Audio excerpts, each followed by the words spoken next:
Observe.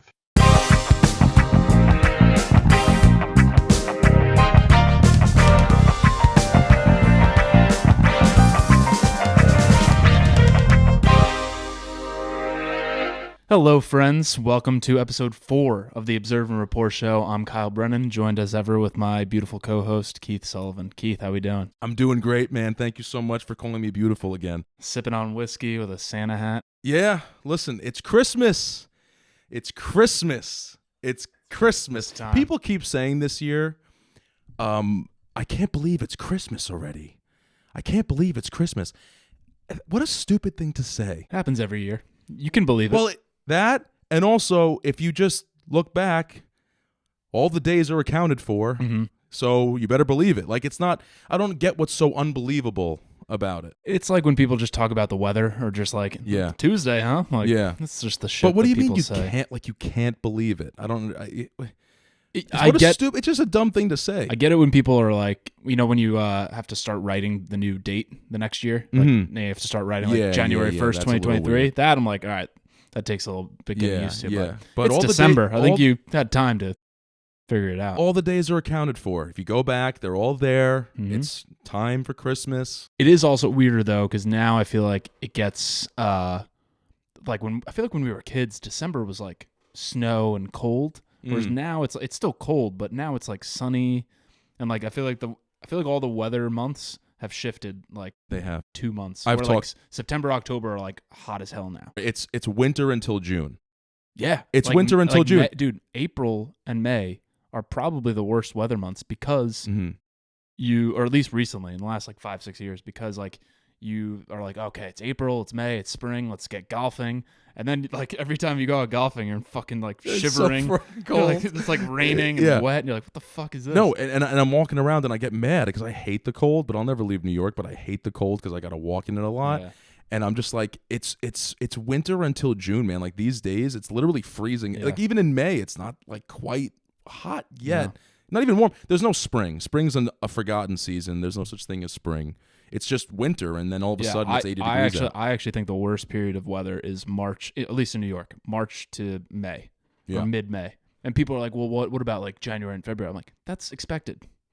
I'm expecting it to be shitty in January and February. That's when you plan vacations or something. Right. Or you go on ski trips. But like April and May, you have hope.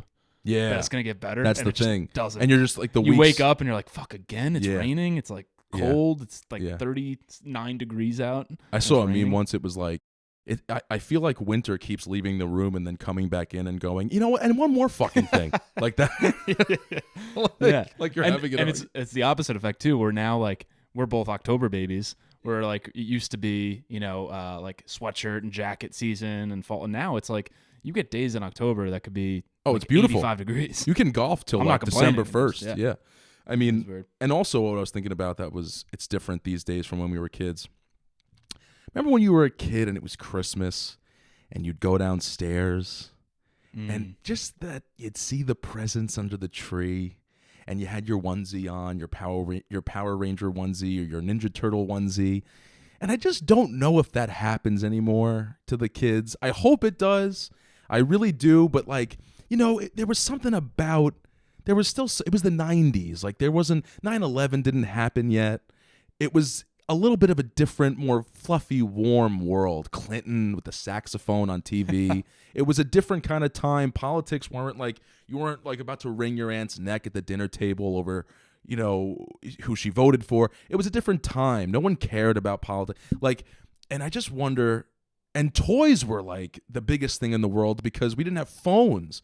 Like there was no Snapchat or TikTok or like going viral, whatever. Like a Tonka truck or a Batman cave was like an actual, you cry when you got it. Like, I wonder if that still happens to kids. Yeah, like Turbo Man type of. Turbo Man. I'm thinking of like the what is it, Home Alone 2? When like they're all in that sick apartment in the city. And like, they all come down the huge trip. I'm sure, it's got to happen. Are there toys anymore? You don't see toy commercials. That has nothing to do with social media or politics. I mean, kids will always be... Kids are kids. Kids will always wake up at 6 a.m. Their parents are fucking pissed that they're waking them up that early. Yeah. And they'll be jumping on the bed. That'll always happen. I don't think that has anything to do with the times. I hope not. I hope kids are still having fun out there for Christmas. Yeah. It used to be such a big deal, is all I'm saying. And I was watching Bo Burnham on a show. It wasn't a podcast. He was like part of a panel or something. And he was talking about how, you know, now there's these giant corporations and companies that exist that their sole purpose, it's a building filled with 300 people, and their sole job is to gain the attention and trust of kids and give them what they want and not what they need with apps like TikTok, Snapchat, things like that. And their parents, it used to be the parents had to get on board with it to buy them the toy, you know? But now you can just kind of cater to the kids through their phones. And he's like, look, I've met the big tech people. I've met with them because they wanted to get me involved in certain things. And I know what their like goal is, and it's to like manipulate and brainwash the young kids of the country to get them, you know, not to do anything terrible, but like just to sell ads and sell sneakers and sell things like that. And I just feel like it takes the piss out of just a simple Stretch Armstrong, you know, like you just pull on it and he goes, whoa. And then like there's just, you let go and he snaps back and it's just fun. Remember Sock'em Boppers? Remember you used to beat the shit out of your siblings with them? I don't know if is that shit even fun anymore to kids? Well, yeah, but I mean, I think that type of manipulation in advertising has always happened. I think it happened when we were kids too. I think everyone likes to think that they're too smart to get influenced by ads, but we all do.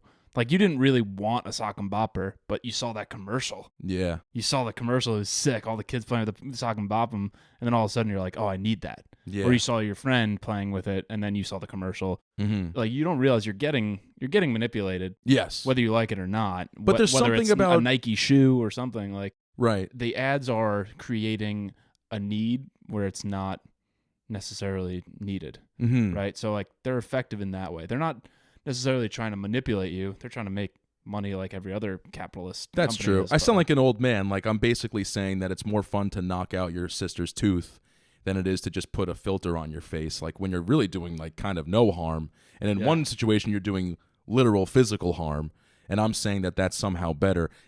We're just old now. So what was your favorite Christmas present ever? Dude, one year, I mean, you know this maybe, but like my parents got me a drum set, and I was not expecting a drum set. So they were great about it. They hid it in my neighbor's basement. Like, I would never find it.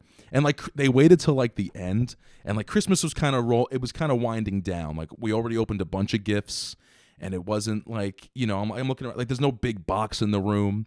I was kind of like, oh, well, you know, maybe I'll just get one sometime soon or something. And then my dad was like, I got to go get something. And like, I didn't even think anything of it.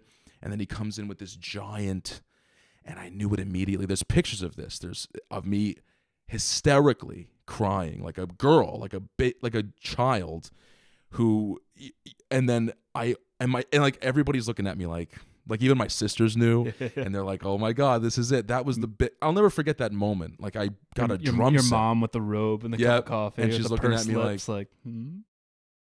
she's like, she's just so excited to see. But like, honestly, I was over the top. I like literally lost my mind. I was crying. If you remember, it was your favorite Christmas present is also my favorite Christmas present because it was the same year. And if you remember, it was the year, either the year of or the year after School of Rock came out. Oh, and yeah, we were both obsessed. Super obsessed with School of Rock. So you asked for a drum set, I asked for a guitar. Yeah. And dude, the guitar I got was the fucking black dumbest black spider like shaped body. I thought I wasn't even into like heavy metal or anything. No. But I thought this guitar was so fucking cool. Yeah. It was a BC Rich Warlock. Yes. It's like $150 or whatever. But it was a black, like, shaped like a spider with white flames on it. I remember that. I was like, guitar, man. I don't know. I was like 9 years old. I thought it was the coolest. And remember, American Idiot came out that year. Yes. And we were obsessed with that record, that album. I remember we went up to your bedroom in the attic. You set up your drum set. I got my guitar plugged into the amp, just like distortion as loud as possible. We literally would just go like, and we'd be like, like we were headbanging. I still remember the song we played, yeah. And I didn't even know how to tune a guitar. I didn't know how to play it, but I was just open string. Just we thought we were rock stars. And you knew like, yeah. We were like, oh my God, it was the first jam session I ever had. Yeah, I mean that. But that's what I'm saying. Is that still happening? I hope. Oh, I'm sorry. I just hope it's not all just because the kids get sneakers. Who gives a fuck what you're wearing on your shoe, on your foot? Like, I don't know. To each their own, I guess. I mean, Christmas though, it's here. I have a baby girl now, so like it has nothing to do with me, which is a huge relief. I'll say it 100 times.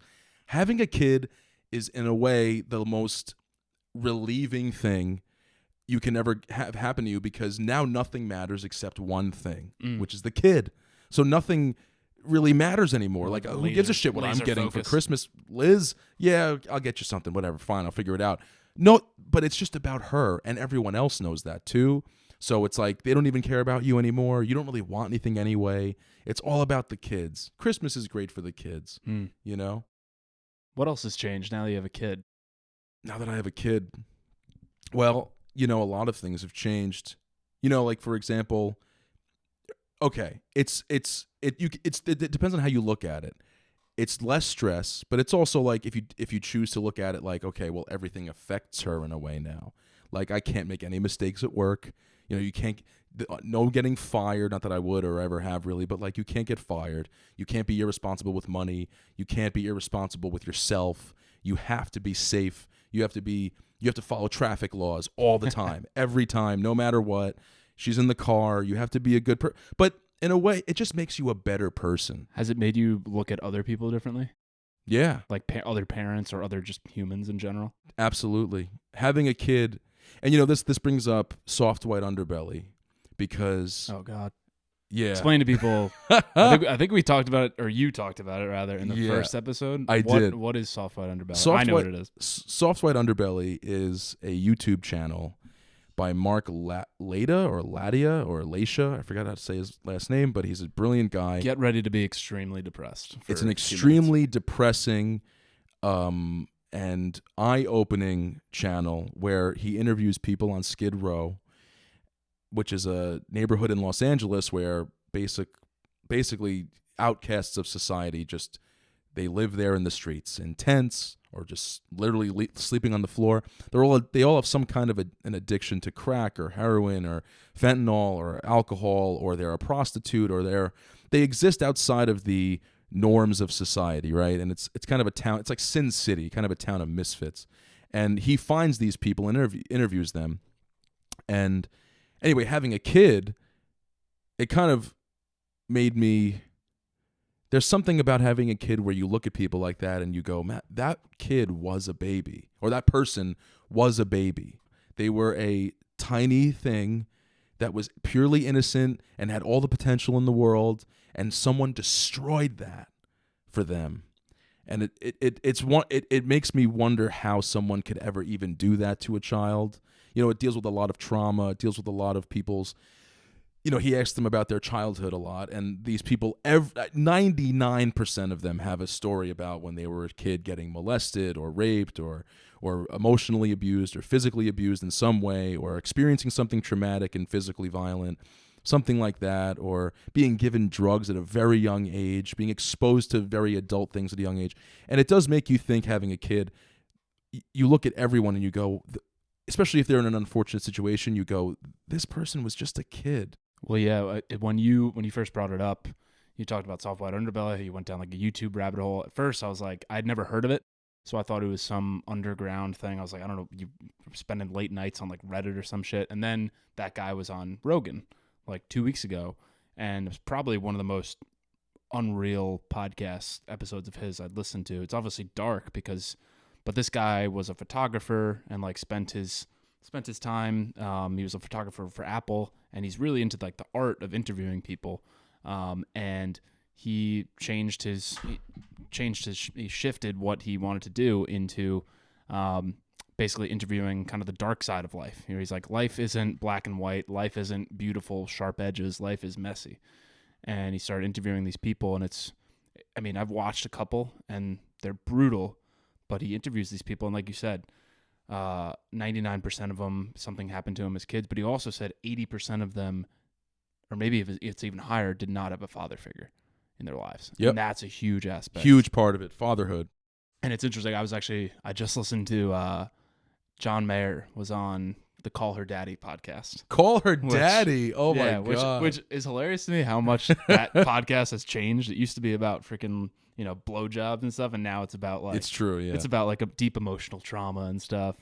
But John Mayer was on it, and he talked about how the song Daughters. Yeah, great song. Beautiful great song. Like a lot of people use it for their father-daughter dance at a wedding. He was explaining what it was about. He wrote that when he was 24. Mm-hmm. And he said there's a misconception that, I was this 24-year-old kid and I'm writing a song telling fathers, like, this is how you should be a father, right? And he's like, it's not about that at all. It was actually about a girl he dated, or he wanted to date. He maybe had gone on a few dates with her, but it wasn't working out. There was a disconnect. And the reason was she had so much psychological trauma from her parents that he was like, I can't connect. There's just too big of a barrier here that was created by your parents that really, frankly, I can't solve on my own. Yeah. So the song that he wrote, basically, fathers be good to your daughters will live like you do. Girls become mothers, or girls become, I don't remember the lyrics, but he basically said I wasn't able to date this girl or to experience a relationship with her because of the stuff that her parents did to her. Right. And this was a song about the damage that can be done through just bad parenting, essentially. Bad parenting. Or negligence. The thing about it, and Soft White Underbelly helped me realize too that it's cyclical in the sense that you wonder why would somebody do that to somebody? And the answer is because that happened to them. Hurt people. Exactly. Hurt people. That's exactly right. And so breaking the cycle is such a big part of that, but it's almost impossible for that to happen. He even talks about on the episode, he's like, out of 10,000 people I've interviewed, maybe 3 of them have turned their lives around in a very serious way. And that's why he says it's all about forgiveness in a way. You simply just have to forgive that this happened to you and not be seeking any reconciliation or any redemption at all. And you just have to accept that you got dealt a shit hand of cards. And it's also like that great scene in Good Will Hunting, which if you haven't seen that movie, you got to see that movie, when Robin Williams says famously, "It's not your fault." And at first Matt Damon's like, I know. No, and Robin Williams is like, no. It's not your fault. And it starts to get heavy in the room, and he breaks down and cries and everything, and but that's what he's talking about, because he was abused. What a great fucking movie. I mean, one of the best movies of all time in my opinion. And but he was abused, and it's not. And we talked about this on the second episode, where there's that feeling, the body keeps the score, where there's that feeling that you feel like you must have had something to do with it because you're so innocent as a kid. You think, I must have done something wrong if this happened to me. That whole thing of it not being your fault, it's not just about relieving yourself of the blame. It's about so you can forgive that this understanding that this happened to my dad or my mom or whoever did this to me. And I have to just forgive that was my situation and circumstance. Yeah, and the Soft White Underbelly guy, Mark, whatever his last name is, he talks so much about how these people don't feel like they deserve success, or they don't feel like they have any intrinsic value, and that's why they stay on the streets, because they're like, well, why should I get get healthy or get back? I don't deserve that. Low self-worth. Because that's what they've experienced their entire life. Mm-hmm.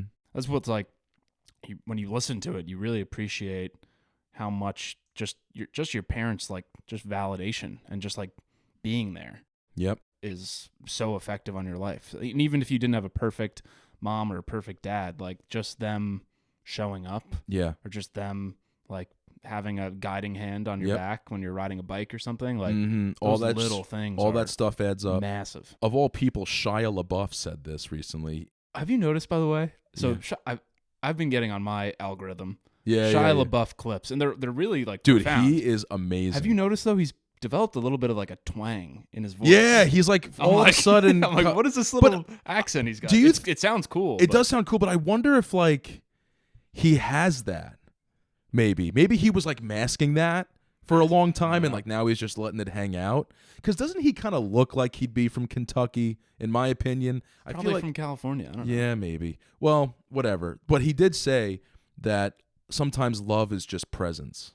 Because he was going through his bullshit where he was like addicted to alcohol and drugs, and he was going through a problem, and he was in like an AA meeting where he was Shia LaBeouf, but like he wasn't acting like, oh, I'm Shia LaBeouf. He was just in a meeting like trying to be like everybody else, and nobody showed up for him in this moment where he was going to talk. But his ex-wife, I think she is now, just, it was through like Zoom because of like COVID or whatever, and her face popped up, and he was like, so scared that no one was going to show up for him. And he said she didn't say a word. She was just there. And he said sometimes love is just presence, just someone being there. They don't have to say anything. They don't have to do anything. They don't have to have a good or bad intention. They're just there. And that just knowing that. And so many of these people, they say like through the interview, they're like, I have nobody. I don't have any family. I just have nobody. And like, that all adds up, man. Absolutely. There's a viral clip. It's like a kid at like his kindergarten graduation or something, and he's walking in the line like to the stage or whatever to receive his kindergarten graduation cap, and he's looking around and he looks sad. You know, he's looking around and just like looking in the crowd and doesn't see anyone, and then all of a sudden he makes eye contact with his mom and dad, and he just glows up and just starts jumping up and down and like dancing and doing all these like funny faces and stuff.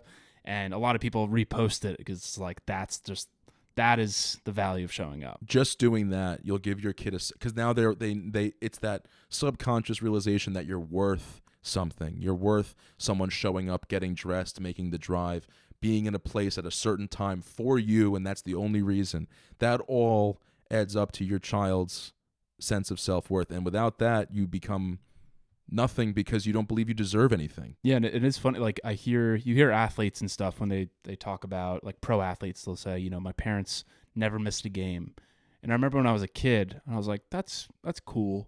But I'm like, I don't really mind if my parents don't come to my games. You know? Yeah, like, I don't really mind it. But now that I'm older, I'm like, well, they made that effort to come. Yeah. And like my dad or mom couldn't always come to games. They were busy, and like that's fine. I accepted that. But like they canceled plans, or like they missed meetings, or they came early from a train ride from the city to come to a 4:00 baseball game to watch me fucking whiff at a wiffle ball, you know, that you appreciate that a lot as you get older. Like, yeah, like having a kid, getting back to your question, like I used to think the exact same thing. Like, who really cares? Like I used to think like, all right, like if my parents miss a game, but like, you know, someone could say, if you miss a frickin' baseball game, what's the big deal? Or what does it really mean? What does it really matter? Let me tell you something. That's the only thing that matters, in a way, is showing up to a stupid softball game. And the fact that it means nothing is almost why it means everything, right? Because you showed up anyway. Even though it is arbitrary, doesn't really make a difference whether or not this person is a successful person or not. But you being there, that's the test. It's like, will you show up for nothing? Right. Just because you love them, right? And that's the whole thing. So having a kid, yeah, man, it branches out to a lot of things, but I think it ultimately just, if I could sum it up to a sentence, it just makes you a better person, you know, because you have to live for somebody else now. And as the first title of our first episode was, perspective is everything. It sure is. Yeah. And it really is. So I feel like a lot of our conversations tend to fall into this very depressing category. About, like, by the way, real quick, don't forget what you're about to say. Soft white underbelly, I never knew this, but the reason why it's called that is because apparently there was an old expression back in the day. Winston Churchill has a famous quote about it. I don't exactly. Remember what it was, yeah. So obviously Winston Churchill, he was alive a long time ago, different generation, and back in those days, that was an expression for the vulnerable part of an animal. The soft white underbelly, and it's a very fitting title. I picture like a great white whale or something. Yeah, it's or I always picture like a weird like not a great white whale, a sperm whale. Great white whale. I was like, that doesn't sound right. But it's the part of an animal that's vulnerable and very easy to attack. Yeah. So that's the whole point, and it's very fitting for the channel. Yeah. No, I was gonna change the subject from something dark to just ask, what are you reading right now? What am I reading? So. Okay, Friedrich Nietzsche. Okay, one of the. All right, no, just to clarify. So, me and Keith decided, or I decided at least, you were reading Thus Spoke Zarathustra by Friedrich Nietzsche. Thus Spoke Zarathustra, You yes. texted me that. I had happened to be at the bookstore the day earlier, and I had that book in my hand on my own volition. I just had never read Nietzsche before. I picked it up, had it in my hand with a bunch of other books at the checkout counter, and then was like, you know what? I don't really need to read this right now, and put it back. Then you texted me that you're reading it. Almost like it was fate. You texted me you're reading it, so the next day I went back to the bookstore, bought it, started reading it, and gave up after 100 pages. Because it's just fucking dense as shit, and it's from the 1860s or whatever. 1880s. 1880s, but explain. Here's what I'm going to say about it. I believe that when you're reading the classics, it's very important to do some research into the cultural climate that the author was in when they wrote the book. He's Austrian. Yes. Correct? Well, but yes. But the reason why I believe that is because, books aren't just words on a page, Books are also an expression of the spirit and the mindset of the society that produced the book. Right, like we were talking about the Russian novels. Right. Time, They're a representation of how people were feeling at that time, right? And so that's why a lot of those classic books, you read them now and they kind of fall flat because it doesn't really, the things that were relevant at the time aren't relevant right now. So I started reading Thus Spoke Zarathustra, and it's a very difficult book to read, just so everybody knows. It's extremely difficult to read. It's one of Nietzsche's it's one of the most well-worded novels in history. But you have to do some research into the time, what it was like in Germany at that time, because then the book the reading experience becomes a history lesson in itself, because you'll read a paragraph as a modern person, but you're also reading it as somebody who was alive in 1883 when this book came out, and only then will you really start to understand why this book is now a classic and why it mattered so much at the time. And it was controversial at the time. So yeah. I didn't do much research into it. I did maybe a little bit of background just to be like, what is this about? Mm-hmm. Because when you get a book that's that old, mm-hmm. like you can read 30 pages and still be like, I have no idea what the fuck this is about. So I just researched, and from what I gathered, it was basically Nietzsche's criticism of the Catholic Church, and he writes it in a way that is almost, it's like half mocking the Bible, mm-hmm. but it's not necessarily a mockery. It's more of his philosophy mm-hmm. on, he doesn't like certain virtues of the Catholic Church, which is like being humble and like reconciliation and stuff, and he's more about, being powerful and seeking power, similar to like the Greeks. Right. So he writes his own Bible with Zarathustra as kind of like as the prophet, the Jesus figure, the God figure. And then I don't know if you know much about this, but I do know later on, 40, 50 years later, it got taken by the Nazis as kind of like they repurposed Nietzsche's message, which had nothing to do with Nazis. He was actually very pro-Jewish people, Nietzsche was. Yeah. But somehow it got flipped by Nietzsche's sister, who was very anti-Semitic. She was anti-Semitic. And she basically gave it to the Nazis as like, right. Use this as a message. But I don't know how that happened. So right there, incredibly interesting. Right there, in my opinion, because I was reading the novel, and as I'm reading it, I'm like, I can see, and this is before I did any research. I just was reading it because I, got it, and I was like, I can really see how the Nazi mentality was born in Germany now, right? Because Nietzsche was absolutely not for German nationalism or ethnic pride. He, in the Antichrist and his previous books, he had very, very obviously and very, he was very clear that he did not believe in that kind of mentality. German philosophy, I'm sorry, German nationalism and all that stuff. He was very much so against that, and he hated anti-Semites, hated them.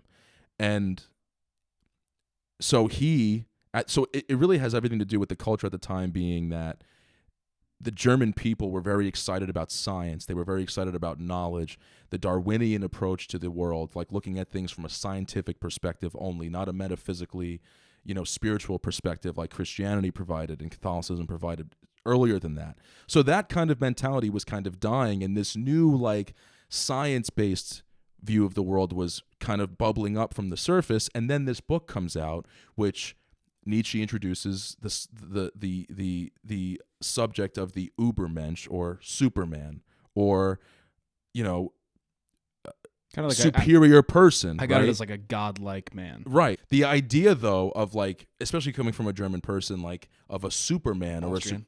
or a superior person, how quickly and how you can see how in a few decades that becomes the Aryan race, right? Like the whole idea. Oh yeah. Do you know what I'm saying? Like, and I was like, this is so I'm like, because there's a lot of there's a lot of like questions about like how could the Nazis think what they thought and everything, and it's like, to be clear again, I'm not saying that Nietzsche was like did this on purpose, or his teachings were talking about we have to wipe out everybody who was imperfect or anything like that, but you can see how a right-wing philosophy could easily take his philosophy, a right-wing ideology rather, can take his philosophy and turn it into what they want it to be. Right. And you can imagine being somebody in 1883 at the time, reading something like that and going, well, if all of these other minorities or these other people who are lesser than me they aren't German, if they didn't exist, then the Übermensch could actually become a thing. And his sister, who was anti-Semitic and everything, she took because Nietzsche was actually a very sick man. He was very ill at the end of his life. He went crazy at the end of his life. Yeah, he suffered from syphilis, and he suffered from a lot of diseases, and he was very ill for the last 11 years of his life. I think he was catatonic. It's also, I first heard about him from a philosophy class I took in high school. I think we were reading Man's Search for Meaning. Yeah. And Viktor Frankl mentions a lot of Nietzsche's philosophy. Viktor Frankl is also an Austrian psychiatrist. So Nietzsche is very profound, prolific, very smart, influential. So like his word in that part of the world in Europe was valued very, very highly. So, and when I'm reading the book again, it's a 300-page book. I maybe only got a third of the way through, and the only reason I gave up was because I kind of got the message after a while, right? And I was like, it was so hard to read. Like, it took all my strength and energy and focus to read it that I was like, I'm not going to enjoy the next 200 pages. It's only going to be the same stuff, and that's why I gave it up. But that first 100 pages, I mean, I had a highlighter because the only reason I highlighted was because every, 5 pages or so, he would just drop a line. And I was like, oh my God, like beautiful, beautiful line. Similar to like, that which does not kill me can only make me stronger. And he Nietzsche was known for his one-liners. He had some one-liners in there that I was like, damn, this guy. He very arrogantly said, I can write in a sentence what it takes others to a whole book to say. Oh, yeah. And then he said, actually, they couldn't even write it in a book because and he's dead serious about that. I'll even share one of the beautiful lines that he wrote. He said, the more he seeks to rise into the height and light, the more vigorously do his roots struggle earthward, downward, into the dark, the deep, into evil. Right. So the higher you can strive, you have to close the book after that and go, I got to think about that for 2 hours. Yeah. Because that's an incredible But you line. also got to think every line is like that. Exactly. So it takes all your mental capacity to just be like, what the hell is he saying? Because it's all like metaphor and, kind of opposites, like that which he does in the light will also strike in the dark, and you're just like, what the fuck is he saying? Yeah, I liked the one where he goes, and it's not, but I don't know if this is where like the expression came from, but he said, and a lot of expressions came from him, but he said, there is always madness in love, but there is also always a method to madness. And like he was talking about the human spirit and our endeavors as humans and what we all strive to do in our lives. And I'm like, you ever been in a relationship with somebody where, it's crazy, but it works. Yeah. Right? Maybe you argue a lot, or maybe things aren't perfect, but yet here we are. We're trudging through life, and every year gets better, and like that whole thing, like love is crazy, but there's a method to madness and whatever. Like he brought those two things together in such a beautiful way, and like his one-liners are incredible. That's what I always find so funny about philosophy, because like back then it was so unheard of for someone to like say something profound that like to us now in 2022 it's like, oh yeah, that's obvious. Yeah. Some of these points. Yes, but it sounds back obvious. then when That's what I'm saying. When someone was just like, "Isn't it crazy how love is madness?" and someone was just like, "Right." What? But there is also always a method to madness, and everyone's like, "Holy, whoa. this guy is." But that's what I'm saying. I read it from a person who was like alive then. And I don't think it was always obvious that like there's a method to the madness. That's just something we say now. But like no one really even fucking thinks about it. You know what I mean? So, but the book itself is very hard to read, but I loved it. I really loved the whole thing. It's really, but like you have to give up everything else you're doing and just really focus. But I enjoy those classics though because it does give you a history lesson.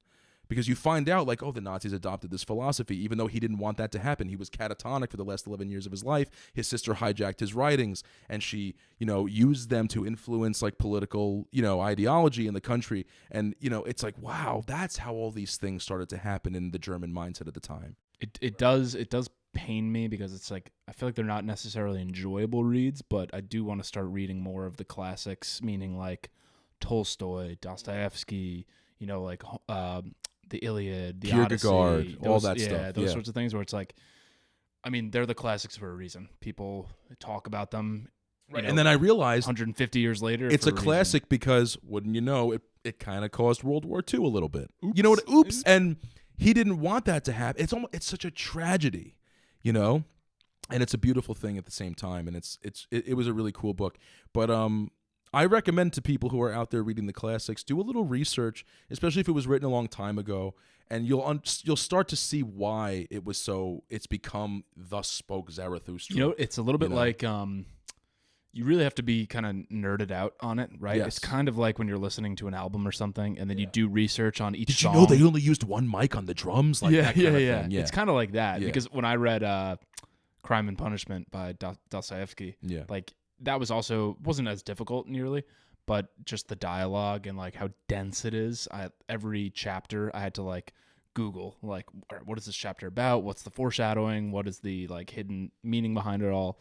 And you start to appreciate it more, but like you kind of have to nerd out on it a little bit. So if you're not totally interested in if you're not gonna give it your all, and it's not Harry Potter. It's not just like it's not.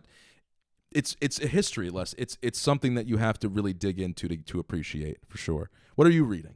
So I just read this book called River of Doubt, which it's about Teddy Roosevelt after his failed third run as a president. So I heard about it. Third attempt as a president. He tried to run a third time as an independent. So he was president, I think, from 1901 to 1908. He did 2 terms. Yeah. And then in 1912 or 1913, he tried to run for a third term. But I think Woodrow Wilson might have won that election. But he lost. That was like the Bull Moose party or the Bull Moose candidate. Yeah. So he lost that. I don't know what the legal is this the whole thing with like, I'm sorry to interrupt you, but like there really is no law or it's not in the Constitution that you can only serve 2 terms, right? I forget what it is. I think it's as long as you allow you can't do 3 consecutive terms. I think it's 2, and then you can win a bunch of time. Yeah, I think Bloomberg tried to do the same thing as as a mayor of New York. I could be totally fucking it up, but anyway, he lost that third term, so he was basically kind of lost, and he was, most people know, Teddy Roosevelt was an adventurer, right? He was a hunter. He went to Africa and like hunted lion. He was. He famously got shot during a speech and just like kept doing the speech. So he was like a fucking man's man. Yeah. He's famous for the Man in the Arena speech, which is one of the greatest, quotes of all time. But his whole thing was in his life, every time he encountered a difficulty. So he went, when he lost a child in either childbirth or I forget how they died, he went to Africa to do kind of like an excursion there. When he had another difficulty, I think his wife died, he went to South Dakota to be a rancher. So he basically distracted himself through a pursuit of adventure and, toil, basically. So when he lost that third term, he decided to go to the Amazon jungle in Brazil. And back in 1913, the Amazon jungle... He went to the jungle in Brazil? The Amazon rainforest. It was totally unexplored. 100 years ago. No one knew. It's still unexplored, dude, bro. No one knew. Dude, this was what are you talking about? This was before a map existed of the Amazon rainforest. No one knew anything about it. It's wild. So I heard about it. Ryan Holiday, who writes the Stoic stuff, he was on Joe Rogan, and he's great. He listed off like 10 books that he recommended, and he brought to Joe Rogan, and all of them I wrote down, obviously, and I've read 3 of them so far, and they've all been great. River of Doubt was one of them, and I think that was like the first one that I've read. So he goes to the Amazon rainforest with his son Kermit. How old is his son at the time? 20, maybe. Child, basically. Yeah, Kermit was also a legend. Like, he was the second son. There was Teddy Jr. and then Kermit. They both go down there with little to no plan. So they go to the Amazon rainforest. You can't have a plan. They sail. Dude, it's fucking nuts when you realize I can't believe what they you're talking did. about. This is only 110 years ago. He gets like a Catholic priest from like University of Notre Dame. Got to bring a priest. He gets like another guy who works at like the Museum of Natural History, and he's just like, yeah, you guys will do. Brings them down. They sail a boat to Barbados. They bring sail a boat to Barbados. It takes them, I don't know, like fucking 2 weeks, however long it takes to sail to Barbados in 1913. Then they sail again to Brazil, and then while he's there, he does like a tour because he's the former United States president. He goes to Peru, he goes to Buenos Aires in Argentina, right? Meets the politicians there, etc. Then he starts his excursion, and he goes on what's called the River of Doubt. It sounds like El Rio de Ruda in Portuguese, and no one knows anything about this at the time. 1913.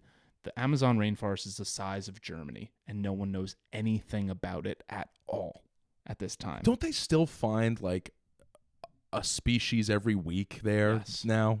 So a new species. It's wild. So not only is the excursion wild because they just don't know anything about this river, it's also what lives in the Amazon rainforest is insane. So poisonous, deadly. There are every type of species. So they basically explain how what fish are to the ocean, trees are to the rainforest. So that's basically where trees take on like human characteristics. Mm-hmm. Like trees are communicating, trees are developing, and they're evolving in real time.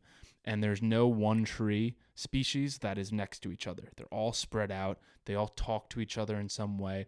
There's no sunlight that gets through the canopy of the rainforest, and it's dense as hell. Like you can't walk 2 feet seeing anything around in 360 degrees because it's so dense and thick, and the soil is so thin that these trees develop and evolve to basically not spread roots, but rather to like hang on to each other and use each other as life forces. And there's deadly ants, there's deadly flies, there's diseases from all these spiders and flies and everything. The fish that are in the river are man-eating. Piranhas can eat humans, like from the foot, and just devour an entire human. This is not made up. This is actually true, that people die on the trip this way. There are parasites that can enter into your urethra and literally like destroy human cells in your body. So this jungle is fucking scary. Like, I don't think people realize hell on earth. Yes. So long story short, I'm not going to ruin it, and I've been talking for a while, but they make it through this journey. Teddy Roosevelt almost dies. It takes him about, I think it's 3 full months to go like 500 miles on this river. Bunch of people die. Why did they lose their provisions? And I don't know why he goes on this journey. It's really just. But why the River of Doubt? Because no one, because he's like, you know what? Fuck it. They didn't really know much about it because no one had mapped it yet. So this was, you got to think, this was before like maps existed. Right. So like Teddy, so he was an adventurer. He was trying to map this thing. Yeah, he was working with some of the guys in the Brazilian regiment down there, and they were working together to basically do the coordinates of the river in real time. Shit. So like they would stop. What a fucking man. Dude, they would, oh my God, you don't even realize. He almost died, his son almost died, and they basically like, they almost killed themselves at one point because it was so. They almost committed suicide. They almost committed suicide. It was that bad. And this book is insane. It's almost like, have you read Endurance, the story of Shackleton? Yeah. It's similar, Ernest Shackleton. Similar to that. Incredible story. Which I would recommend Endurance by Alfred Lansing about Ernest Shackleton and their expedition. It's the same year. No, it is. 1913. You're right. So same type of living conditions. I mean, it sounds like Teddy had it way worse, though, bro. Wild. I mean, he had poisonous ants and I don't know. What's worse, that? Well, or it's a different situation in just the sense that you're just like, we're stranded in the cold. Like, okay, well, listen, getting back to that whole fucking thing, he didn't get, like, deathly ill, or he did. Okay. He lost 50 pounds in, like, 4 days or something. Right. They basically had to carry him the last. So how did this book end? Like, how did they get to where they were? It's one of those where, like, the whole book, it's like, let's say it's 300 pages, like 280 of the pages are about how fucking much the trip sucked. Right. And then very quickly in the last 20 pages, they're like, and they made it out and they found their friends and like they got back to health and everything. So it's like, yeah. Which I'm sure that is kind of how it happens. Like, once you get to where you got to go, there's people again and whatever. And again, like, a lot of it is it's lost to history. Like, they're going off of people's diaries from back then, right? The book was only written 20 years ago or something. So, Jesus amazing book. I recommend it to anyone. River of Doubt by Candice Millard. Awesome. I love an adventure book. I don't read enough of them.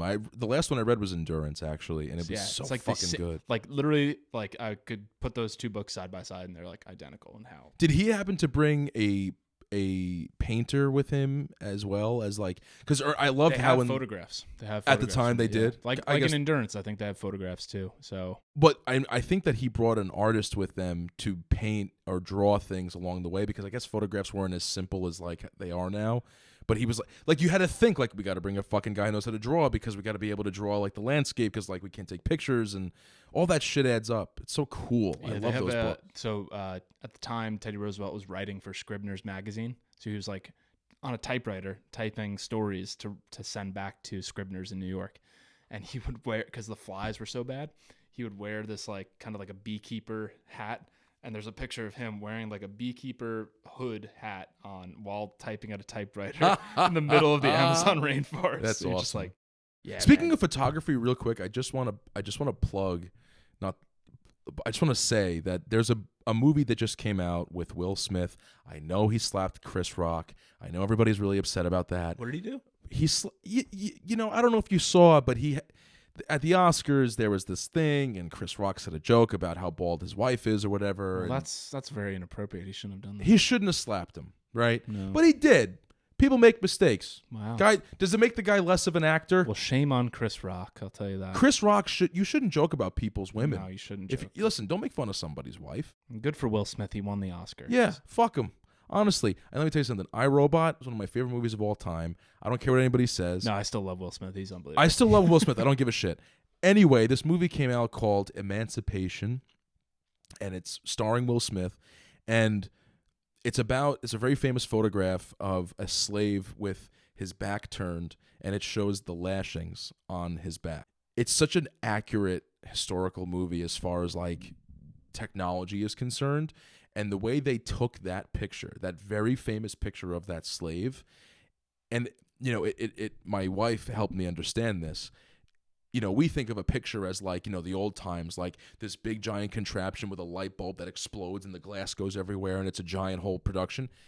Realistically, the very first cameras were just like a box with like a lens, and someone would actually rotate the shutter and it would be, you know, like black light, black light, black light, black light, black light, and it would allow light into the box, which would then imprint on the film, and that's how a photograph happened. There was no flash, there was no whatever, there was no electricity, obviously. This was in the 1860s, this picture was taken or whatever.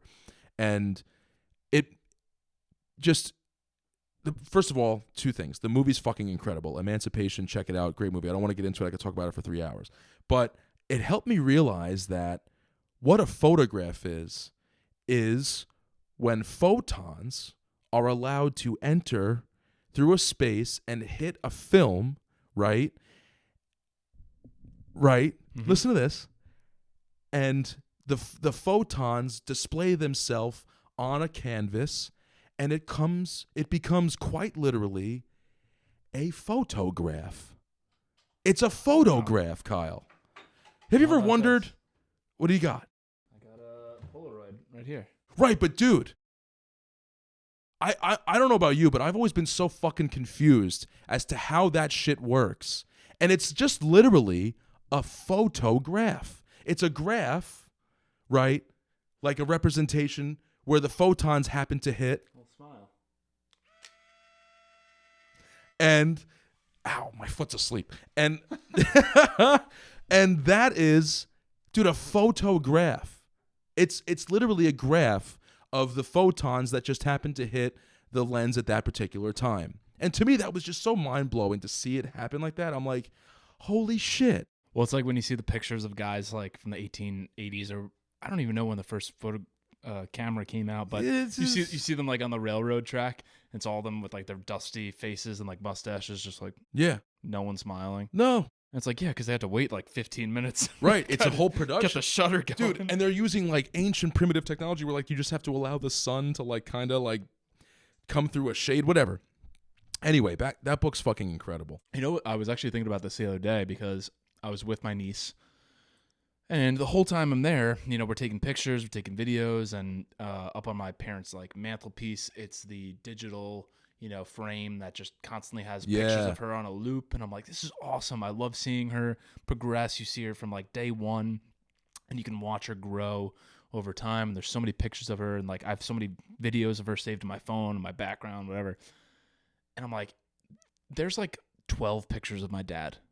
Yeah. From like the 1950s and 60s, right? It never ends. And with like, these how kids. crazy is it? Like, how many pictures of our grandpa exist when he was 15? We don't even know what he looked like. No. I only know him as an old man because I've never really seen pictures of him from under the age of like 60. Yeah. And just their wedding, really. Just how crazy is it? I don't really have like anything crazy or profound to say, but it's just crazy to think that like my niece will never not know what she looked like any given day of her life. Yet we have no idea what our grandparents looked like. Right. And like there's certain gaps in me and you's life even where we have no pictures of what we looked like and stuff. And I don't know. That's it is interesting to see how that changes like the generation like coming up now. Like constant footage of themselves at every age, every day. I mean, I have a picture of my daughter every day so far she's been alive, basically. Right. And like we could just make a montage for the rest of her life. It is interesting to see how that manifests itself into the future of humanity. I don't see it being a bad thing. No. I'm not saying it's going to be a doomsday, but like you can see how the whole digital representation of yourself is definitely inevitable. Like it's already there kind of, but like you just got to find a way to make it. Well, I mean, did you see I posted the Lensa app of the AI? Oh yeah, I did it too. How cool is that? Yeah, no, incredible. I mean, everyone's like, well, yeah, it's it's taking all your data and like who fucking cares? I'm like, do you not? I don't give a shit, dude. Do you not realize every single app on your phone is already doing that? Have you read the TikTok terms and conditions? No, bro. It's like, listen, we have a picture of your wife's naked body. We're gonna use it and sell it for money to the cartel and everything you've ever done. We know, and like we don't really care and whatever. And you just accept it. Like who fucking cares? No one cares. I've really stopped caring. Dude, it literally tells you, the terms and conditions tell you, we're watching your keystrokes, okay? We're watching what you're saying to other people so we can then, dude, listen, everyone goes, oh, it's crazy, but like, it is crazy. You're talking about something 1 second, you see an ad the next. It's not even just what you're saying, it's what you're talking about through text. To be clear, it's not, I haven't stopped caring. It's important. I think it's important to, I guess. But what are you going to do? Dude, it's not even that. It's what do you want Google to store your data? Do you want to pay for Google Cloud? Right. Or do you want it to have every piece of information about every single person in your phone book, scan their photos, scan their faces, and to be able to find a picture of Keith really easily from December of 2016? I prefer that. I just don't care. Here's the thing I do care about, though, because apparently in China, there are barriers that exist now with the social credit system at the airports, where if you don't have a good enough score, you know how like if you're at the airport and you're trying to go through security and you have something you shouldn't have, you get stopped. Apparently there's things now where if your social credit isn't in an upstanding position, you cannot get past a certain barrier. And the thing is, what are you going to do? Yell at the machine? There's no people there. It's all automated. Yeah. It's all run by machine AI. So like, fucked isn't even the word. You're just forbidden. I know. You know, I used to think that like digital passports would be the cool way to like, because I was like, well, what if I forget my passport, or what if I lose it, or why do I have to take so much care of this like freaking analog like passport that I have to hold in my pocket? It's a little barbaric, ancient. Like if I lose it, I literally can't travel. And I used to think that was stupid until I heard the idea of a digital passport, where just like you're saying, there's a digital passport. There's literally a robot or scanning system that can just stop you from going through any country that you want, and there's no human. You're just stopped to yell at, and there's just nothing. You're just like, I'm not going anywhere. And at least when you have the digital or the physical copy, rather, you have to give it to someone. You know, there's no scanning. I mean, I'm sure there is a scanning, but like, I don't know if it's any better. I don't know if it's inevitable that it all goes digital at some point. Yeah, but I just mean with the Lensa app, like, it's fun. You know, it's fun. Well, have you seen ChatGPT? No. So ChatGPT is the new, like, so Lensa app literally came out like 2 weeks ago, and everyone got. I thought it was sweet. I didn't really care about my face, but apparently, the drawback of it was that it screws the artists. So the artists don't get. Dude, any artists have been credit screwed for a long time, bro. I know, but at least that I can get with. I'm like, I don't give a shit what they do with my face, because like, whatever, cool. But I do care honestly, about I'm conceited. I want to see myself get drawn. No, ChatGPT is AI that it's essentially a Google, but AI that fills out information for you. So you can type in any question that you want. So I experimented with it a couple of times. You can literally do whatever you want with it. I typed in, what are the top podcast discussion topics? And it comes back with a list of you. You can do, can you write an essay about horses in the voice of Ernest Hemingway? And it'll write an essay in real time. It'll show up as you're doing it, whatever you want. And it's scary because you can literally, I mean, if I wanted to, I could sign up to be a freelance writer. And let's say I get an assignment, hey, write a story about, Russia and Ukraine and whatever. And I can literally just go into ChatGPT and say, write a story about the Russia-Ukraine conflict, and it'll write a story about it with sources. And I can copy and paste it. And it's totally coherent, and it's totally cogent, everything. And the articles I'm reading about it is like, what does this do for kids with like homework? Right. Like, it's freely available to me and you right now. You sign in with like your Google Chrome address basically, and you can type in whatever you want and get an answer immediately. It's like, I could type in, why do you ever need to do homework again? So I could type in, write lyrics for a Tool song that are about, a black hole. Uh-huh. And it will be in the style of like that Toolish kind of poetry. Correct. And it'll be about a black hole. And it'll just happen like that. I literally wrote, because I'm like, I don't know, let's try it. I wrote, write a tweet in the voice of Kyle Brennan. Ooh. Or Observe and Rapport, which is my scary Twitter handle, and it did it. So it's a new year. Yeah, new year. Or coming up on a new year. Are you a New Year's resolution guy? Absolutely. Yeah. I try. I fail usually, but I try. And I do have some questions for you. Yeah? I prepared some things. Oh, all right. Yeah, I prepared some things. Because, I think it's important in the spirit of your father, Joe Brennan. Oh. Remember back in the day, we'd be having Christmas at the house, and he would ask us, like, so, guys, I want to go around and ask some questions. Oh, sure. I always loved Joe's Couch. My dad Joe's is Couch, man. My dad is the original podcaster without he is having a podcast. He would just go around and ask questions all day. If he just had a mic, God, oh, man. he would have been number one. He would have been Rogan number one, honestly. He would have been Joe. Not joking. Joe Brennan, not Joe Rogan. So I have a couple of, it's just 5 questions I want to ask you, and I think it's so important to do this, man. And your father, I owe it to him. He helped me realize how important this is. Okay. How would you describe the last year in one word? For yourself. One word. Last year. This year. Different. Nice. Elaborate. We moved from New York City to the suburbs.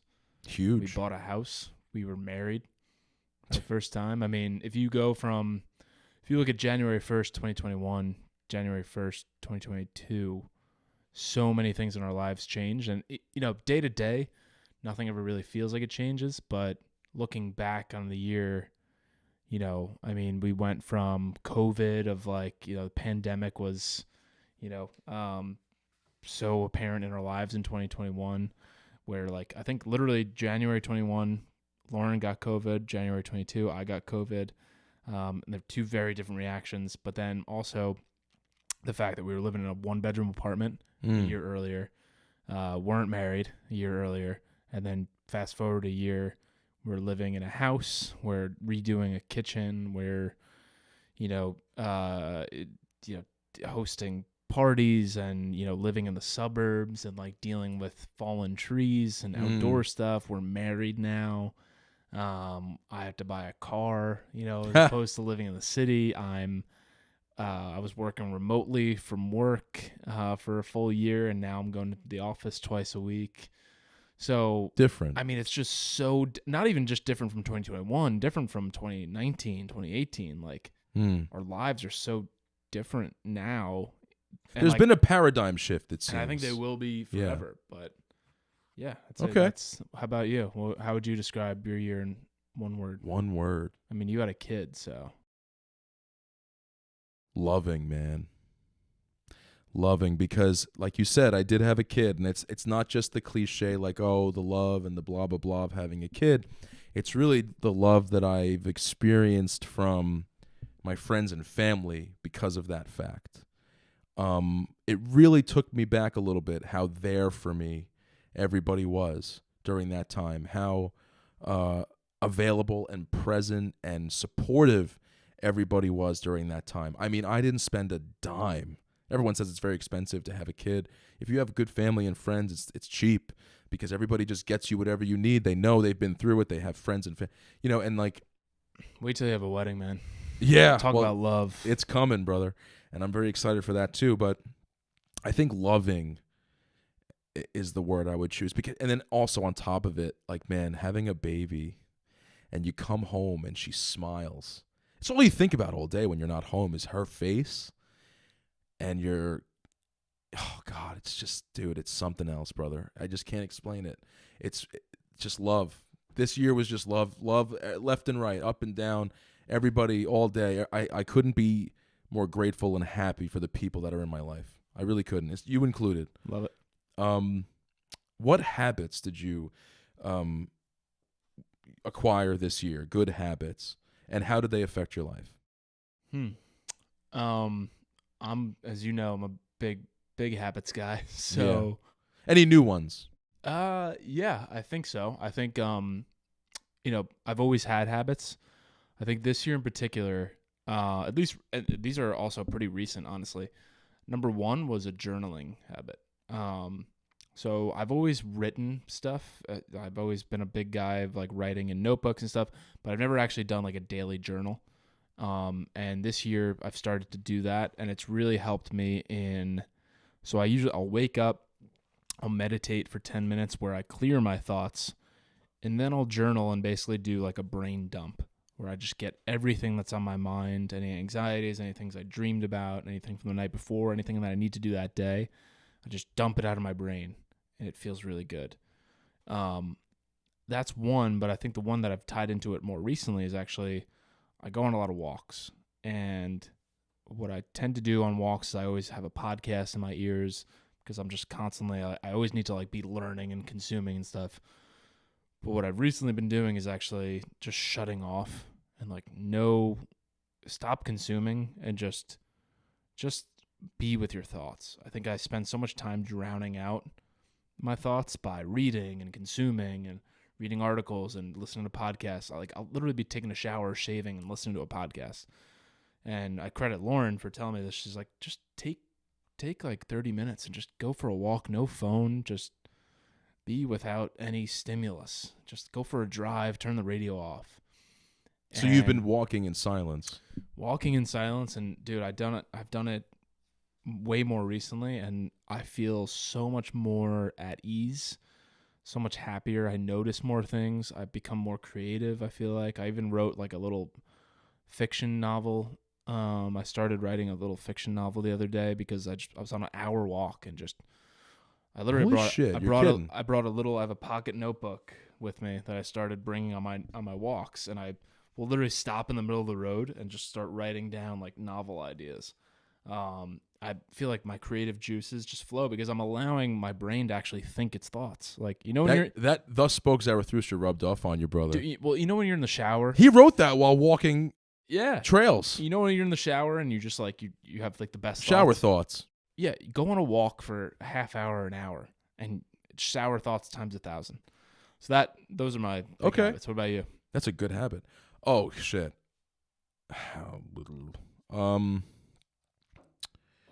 Any habits?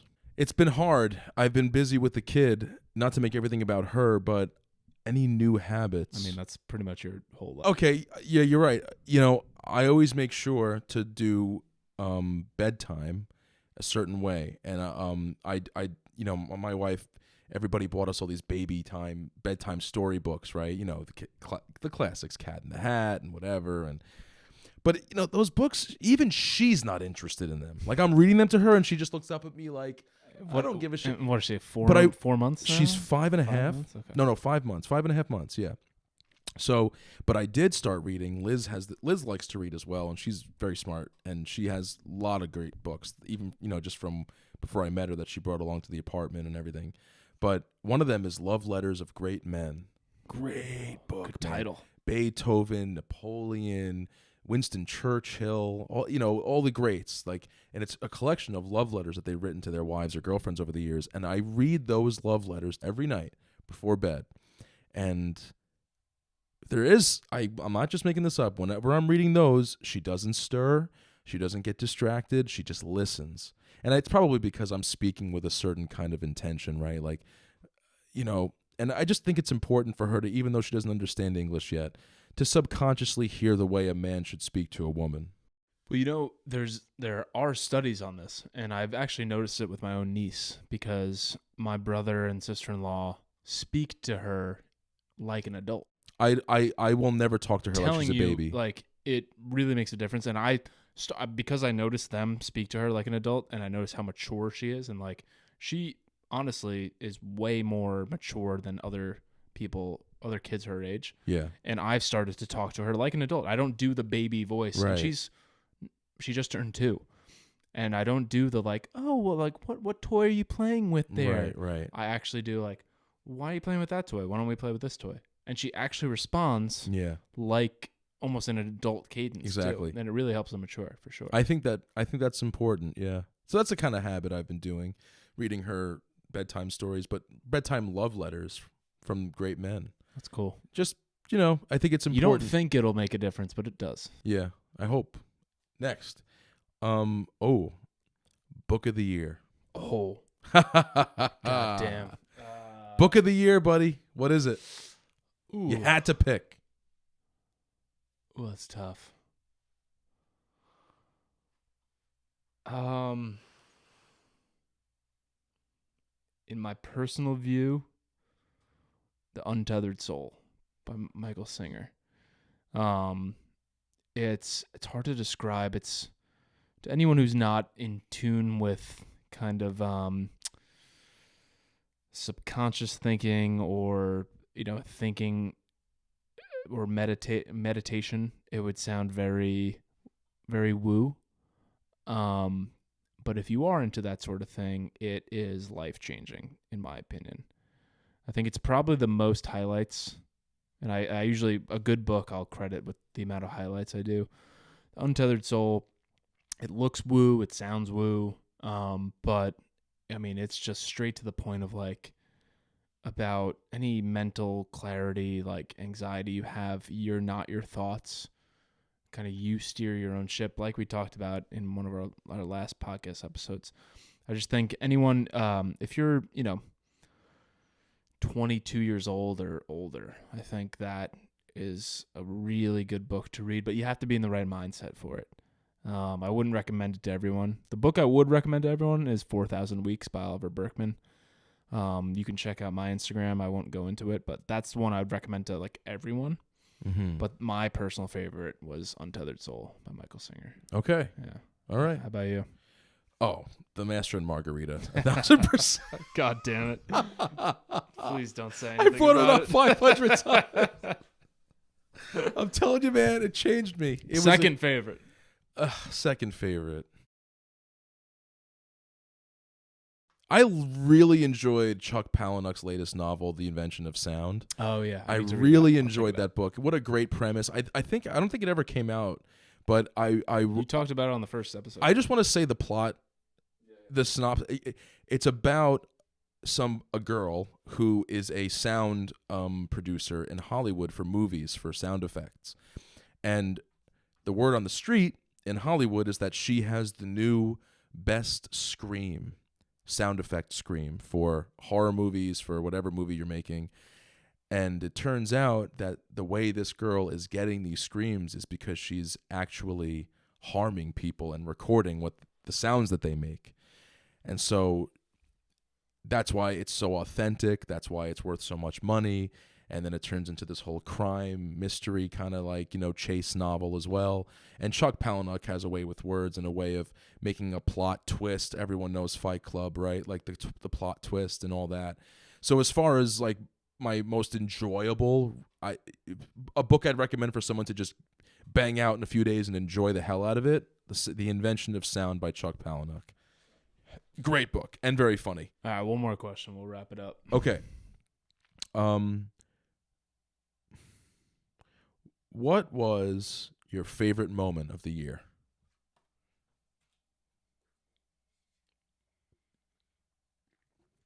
And I say moment because I want you to think about a moment, not like a day or a week, but just did anything happen to you where you were like, this is something else. I feel different right now. Like I'm really enjoying life at the moment.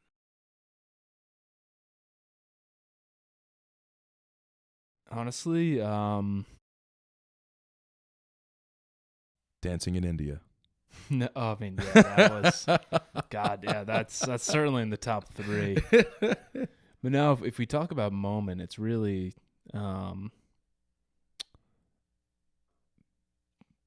being with my niece. It's my brother's first kid. My parents' first grandchild, and your first niece. Yeah, seeing like just the joy of like a 2-year-old, and like I'm the uncle, and like Lauren's the aunt, and like it's just like you said, that love that like your family, everyone's involved, and the love that surrounds it is just so intense, and like you feel it in all of your senses. It's like it has a smell, a taste, like it sounds a certain way. And just like one little moment of like me, I was out at my brother's house, and Parker asked me to read her a book in her room, and like we went downstairs into her room, and like she pointed out, she's like, get the tent from the closet. And I pulled out the tent and like unfolded it and made a little tent, and both of us, half my body fits into it.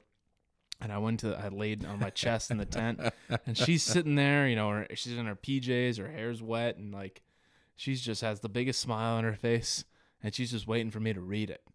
And I'm like, this is so fucking cool, man. Like, I was, only a few years ago, me and my brother were in our early 20s, drinking, having fun, and now he's got a kid, and I'm reading her a story, and I'm like, just the love, man. That to me is like the coolest thing. I don't know. Yeah, well, those are those. So I'm gonna call it you and Parker in that tent. Yeah, that must have been your favorite moment then. Yeah, seeing that smile on her face, the anticipation on her face of you about Uncle Kyle's gonna read me a book. Yeah. That is something. How about you? I mean, mine's obvious.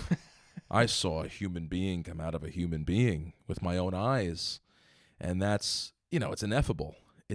I can't describe it, but that was definitely the moment, because there's 9 months of anticipation, and oh man, and then, not without getting graphic, this person just comes out of. I feel like you're gonna. Yeah. Okay. No. I it's not that I shouldn't, but like I'd rather, because it'll take too long. But a person comes out of another person, and then, dude, you know, it's crazy. It is like in the movies when the baby comes out, and the doctor just places this infant on your wife's chest, and the baby's like, you know, they're just so overwhelmed with the new world, and they're just breathing and like kind of screaming, and you never believed that this would actually happen, but it's happening. And you've got your wife and your daughter or your son or whatever, and it's all right in front of you, and you're just with them. And man, I have video of it, but I'll never forget that moment, like for the rest of my life, for sure. For sure. And since that's so obvious, I'd just like to say one more moment. There was a moment where, after a death in the family or a birth of a child, it's such an explosion of meaning and potential that it takes a minute for the shit to kind of calm down a little bit. It takes a few months even. And there was this moment in the kitchen where it was all kind of okay for the first time in a long time, where we weren't anxious, we weren't nervous, everything was kind of like at ease, and we all had like a family hug in the kitchen. And it was like a long, meaningful, we actually all needed it kind of hug.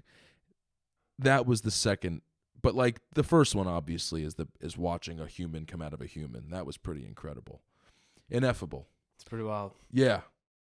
All right, man. I gotta pee like hell. I gotta pee like a racehorse, brother. All right. Listen. Call it a wrap. Happy holidays. Happy Merry holidays, Christmas. Merry Christmas. Happy holidays. Happy Merry holidays. Christmas. Happy Hanukkah. Happy New Year. Kwanzaa, whatever the fuck. Holiday you can praise the moon. God bless you. We love you. Thank you for listening. Thank you. And what a great year. And we should mention one more thing.